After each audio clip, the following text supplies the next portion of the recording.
नमस्कार। इस हाथ का विश्लेषण करेंगे। रेखाएं क्या कहती हैं इनकी, उंगलियां क्या कहती हैं इनकी, कोई विशेष दाग धब्बा है तो उसका क्या मतलब होता है, किस तरीके से हाथ देखा जाता है, इसको मैं आपको बताऊंगा।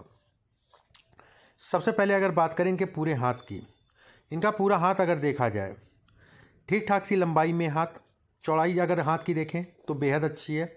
उंगलियां पतली हैं और लंबी है। ऐसे में कहा जाएगा व्यक्ति भाग्यशाली। एक बात पूरे हाथ को देख के व्यक्ति भाग्यशाली होगा। कहीं ना कहीं ये कहा जाता है जब भी उंगलियां लंबी हो और हाथ जो है अगर कहा जाए बहुत ज़्यादा चौड़ा ना हो और बहुत ज़्यादा पतला ना हो। अब एक एक करके इनके हाथ पे बात करेंगे। सबसे पहले बात करते हैं बुद्ध की उंगली की। बुद्ध की उंगली अगर देखी जाए ऊपर से पतली है, धन के लिए अच्छा है। बुद्ध की उंगली अगर देखी जाए तो ये तीसरे पर्व तक पहुंच रही है, मैनेजमेंट से संबंधित चीज़ों को दिखाती है। ये बुद्ध का पहला पर्व अगर देखा जाए तो ये कहा जाएगा कि पर्व जो है ये लंबा है दूसरे के मुकाबले। जब भी दूसरे से पहला पर्व तीसरा पर्व लंबा होता है तो व्यक्ति बड़ा भावुक होता है, भावुकता कोई दिखाता है, घर परिवार के प्रति बड़ा भावुक होता है। पहला पर्व अगर देखें इसमें तो ये छोटा है, ये हड़बड़ाहट को दिखाता है, जल्दबाजी को दिखाता है। सूर्य की उंगली की अगर हम बात करें, सूर्य की उंगली अगर देखी जाए, पहली उंगली का पहला पर्व देखा जाए छोटा है। ऐसे में कहा जाएगा कि यश की कमी, कितना भी किसी के लिए कुछ करे उस हिसाब से जातिका को यश नहीं मिलेगा। दूसरे पर्व की अगर बात करें तो ये मध्यम क्लास का है, मध्यम दर्जे का है।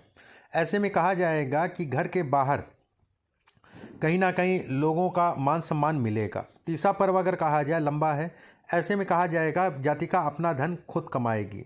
ये हिस्सा अगर लंबा होता है तीसरा पर्व तो ये कहीं ना कहीं अपने काम को ये दिखाती है।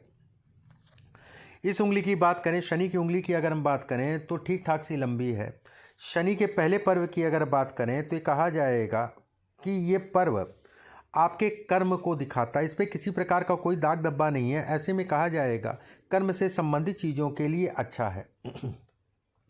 दूसरे पर्व पे अगर देखा जाए तो यहाँ पर एक निशान बन रहा है। ये निशान गले से संबंधित, थायराइड से संबंधित या गले से संबंधित समस्या उत्पन्न करता है समय समय पे। थायराइड से आदमी को बचा के चलना चाहिए, थोड़ा सा सावधानी बरत के चलना चाहिए। ठंडा गर्म कम खाना चाहिए ऐसे लोगों को यहाँ पर जब भी जो है ये स्थिति बनती है। दूसरा पर्व अगर देखा जाए तो धन से संबंधित चीज़ों को भी इंगित करता है। धन आएगा उसमें संदेह नहीं है, लेकिन धन जातिका के पास रुकने में दिक्कत। मैं ऐसा नहीं कहूँगा कि अनाप शनाप खर्चा, लेकिन कहीं ना कहीं से धन निकल जाएगा और उसके बाद जो है जातिका कहीं ना कहीं सोचेगी कि अरे वहाँ पर चला गया, यहाँ चला गया, मैंने कितना पकड़ने की कोशिश की, कितना रोकने की कोशिश की, लेकिन रुका नहीं। गुरु की उंगली की हम बात करते हैं। गुरु की उंगली अगर देखी जाए तो अच्छी खासी लंबी है। गुरु की उंगली ऊपर से पतली है, बुद्ध की उंगली ऊपर से पतली है। ऐसे में कहा जाएगा कि सरकारी तंत्र से ये लाभ को दिखाती है। गुरु की उंगली अगर कहा जाए तो शनि के तीसरे पर्व के आधे तक पहुंच रही है। तीसरे पर्व के आधे तक पहुंचने का मतलब ये होता है कि कहीं ना कहीं जातिका सरकारी तंत्र के लिए प्रयास करे, सरकारी तंत्र के लिए अच्छा कहलाएगा। गुरु का हिस्सा अगर दूसरा हिस्सा देखा जाए तो ये कहा जाएगा धन के लिए, कर्म के लिए अच्छा है। दूसरा पर्व की अगर बात करें तो ये कहा जाएगा इस पर भी कोई दाग धब्बा नहीं है। ऐसे में ये भी सामान्य कहलाएगा, चिंता वाली बात नहीं है। अब बात करते हैं रेखाओं की और उंगलियों की। गुरु का क्षेत्र अगर देखा जाए तो गुरु का क्षेत्र एक रेखा ये आ रही, एक रेखा ये आ रही है, इसमें दोहरी रेखा आ रही है। ऐसे में कहा जाएगा कि दोहरा चिन्ह बनना, अपने जातक का अपना मकान जरूर होगा, जातिका के नाम से उसका मकान होगा, इसमें किसी प्रकार का कोई संदेह नहीं है। ये हिस्सा सामान्य उठा है, धन के लिए अच्छा है, काम के लिए अच्छा है, काम से संबंधित चीज़ों के लिए अच्छा कहलाएगा। शनि के क्षेत्र पे अगर देखा जाए तो यहाँ पर बेहद रेखाएं हैं। ये नकारात्मक सोच ऐसे लोगों को नहीं रखनी चाहिए। ऐसे लोग कंफ्यूज बहुत होते हैं, नेगेटिव सोचते हैं, क्रोध बहुत आता है ऐसे लोगों के ऊपर, गुस्सा बहुत ऐसे लोग करते हैं, हार्मोनल दिक्कतें होती हैं ऐसे लोगों को, गले से संबंधित समस्याएं ऐसे लोगों को होती है, खून से संबंधित बीमारियों को भी ये दिखाता है, महिलाओं से संबंधित। ये अगर कहा जाए ये हिस्सा अच्छा नहीं है। छाती की समस्या को भी ये इंगित करता है, थोड़ा सा बचा के चलिए। ये हिस्सा, ये हिस्सा, ये हिस्सा, ये हिस्सा, ये हिस्सा, ये स्वास्थ्य के लिए अच्छा नहीं है। इसमें अगर कहा जाए स्वास्थ्य से संबंधित चीज़ों के लिए ये अच्छा नहीं कहलाता है। हाथ में अगर कहा जाए शनि के क्षेत्र पे अगर देखें तो एक रेखा सिर्फ है। एक रेखा का मतलब ये हो गया, इस रेखा की मैं बात कर रहा हूँ, एक रेखा के मतलब ये हो गया धन के लिए, काम के लिए, संतान से संबंधित चीज़ों के लिए अच्छा है। लेकिन जब इतने हिस्से की मैं बात करूँगा तो ये रेखाएं बेहद ज़्यादा रेखाएं हैं। ये कहीं ना कहीं जो है जातिका के स्वास्थ्य से संबंधित चीज़ों में नुकसान को दिखाती हैं, स्वास्थ्य से संबंधित चीज़ों में कमी को दिखाती हैं। ऐसे में कुछ उपाय मैं बताऊंगा आपको अंतिम में। सूर्य पे एक रेखा स्पष्ट साफ है, सरकारी नौकरी से संबंधित चीज़ों को बढ़ाती है। सूर्य के बगल में एक रेखा अगर देखी जाए तो ये सूर्य की रेखा को सपोर्ट देने के लिए ये कहा जाएगा भाग्य से संबंधित चीज़ों में बल देती हैं। इस पे दो रेखाएं बन रही हैं। ऐसे में कहा जाएगा कि ऐसे लोग अपनी समस्याएं खुद बढ़ा लेते हैं। ऐसे लोग अगर कहा जाए दिक्कतें कम हो मान लीजिए, लेकिन उसके बारे में इतना सोच लेंगे उसके कारण दिक्कतें और बढ़ जाती हैं। ऐसे में ये कहा जाएगा कि काम धन इत्यादि चीज़ों के लिए अच्छा है, उसमें कोई दो राय नहीं है, लेकिन हरदम सकारात्मक सोचना चाहिए। ये सब रेखाएं अगर कहें तो ये थोड़ा सा जीवन में असंतोष को दिखाती हैं। ऐसे लोग के ऊपर नज़र बहुत जल्दी लगती है। जब रेखाएं ये बनती हैं ये नज़र से संबंधित चीज़ों को दिखाती हैं कि जातक या जातिका के ऊपर नज़र का प्रभाव भी बेहद पड़ता है, ये इसको भी इंगित करती हैं। अब बात करते हैं बुध के क्षेत्र की। बुध के क्षेत्र पे अगर देखी जाए ये कुछ रेखाएं, एक रेखा अच्छी, उसमें कोई दो राय नहीं है। ये रेखा अगर कहा जाए नीचे जा रही है, पति अच्छा होगा, काबिल होगा, पति से संबंधित, पति नेचर वाइज अच्छा होगा। ये कुछ रेखाएं खड़ी हो रही हैं, धन के लिए, कर्म के लिए अच्छा है, आपको अपने पैरों पे खुद खड़ा करेंगी। हृदय रेखा अगर देखा जाए, देखिए हृदय रेखा से ही विकार उत्पन्न हो रहा है, ये सब देख रही है। ये शारीरिक ऊर्जा में कमी को दिखाती है, शारीरिक ऊर्जा शक्ति में कमी करती है। ये मस्तिष्क रेखा अगर देखी जाए तो इनकी जो है नीचे जा रही है। मस्तिष्क रेखा अच्छी कहलाएगी, उसमें कोई दो राय नहीं है, लेकिन मस्तिष्क रेखा को काफ़ी रेखाएं काट रही हैं। ऐसे में कहा जाएगा कि जातिका को समय समय पे तनाव होगा, उसमें कोई दो राय नहीं है, और तनाव ऐसे लोग लेते भी ज़्यादा हैं जब ये रेखा काटती है। तीसरी चीज़ इसमें हाथ में अगर कहें,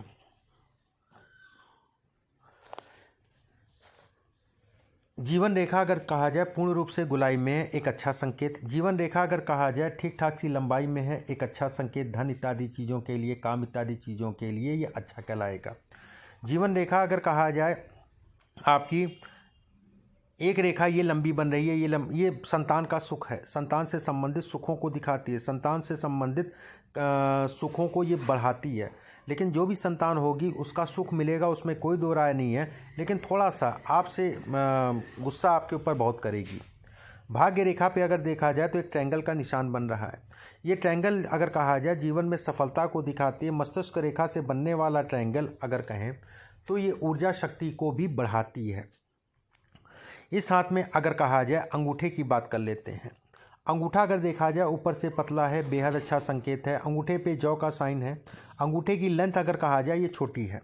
लेंथ छोटी होने का मतलब गुस्सा, चरण सीमा पे गुस्सा, बहुत गुस्सा, चीज़ों में स्थिर ना होना, एक जगह पे टिक ना पाना, ये भी इसको इंगित करती है। अंगूठे पे अगर कहा जाए ये हिस्सा अगर कहें तो एक हिस्सा दो फाड़ में बट रहा है। दो फाड़ में बटने का मतलब धन इत्यादि चीज़ों के लिए अच्छा है, सेल्फ धन ऐसे लोग कमाते हैं। हाथ में अगर कहें चंद्रमा का क्षेत्र अगर देखा जाए तो ठीक ठाक सा गोलाई में है। चंद्रमा गोलाई में होने के कारण कहीं ना कहीं कुछ दोषों को कम कर रहा है। इस हाथ में सब रेखाएं अच्छी हैं, सारी चीज़ अच्छी हैं, लेकिन इस हाथ में अगर कहा जाए मस्तिष्क रेखा और हृदय की रेखा के नीचे इतनी ज़्यादा जो है रेखाएं डेवलप कर रही हैं, स्वास्थ्य से संबंधित चीज़ों में तनाव देती हैं। कुछ उपाय मैं भेजूंगा, उन उपायों को करिएगा, उसमें कोई दो राय नहीं है। ये तनाव है और ये तनाव जो है अगर कहा जाए अभी थोड़ा सा चलेगा, उपाय करते रहिएगा तो उससे उपायों से कम होगा। अब एक एक करके आपके प्रश्न लेते हैं। देखिए प्रश्नों में स्वास्थ्य एक प्रश्न था आपका जिसका जवाब मैंने दे दिया। दूसरा इसमें अगर देखा जाए नौकरी करें क्या बिजनेस, नौकरी के लिए ये हाथ बेहद अच्छा कहलाएगा। और ख़ासकर इसमें अगर देखा जाए भाग्य रेखा थोड़ा कमज़ोर ज़रूर हो रही है, मेहनत थोड़ा सा करना पड़ेगा ढंग से।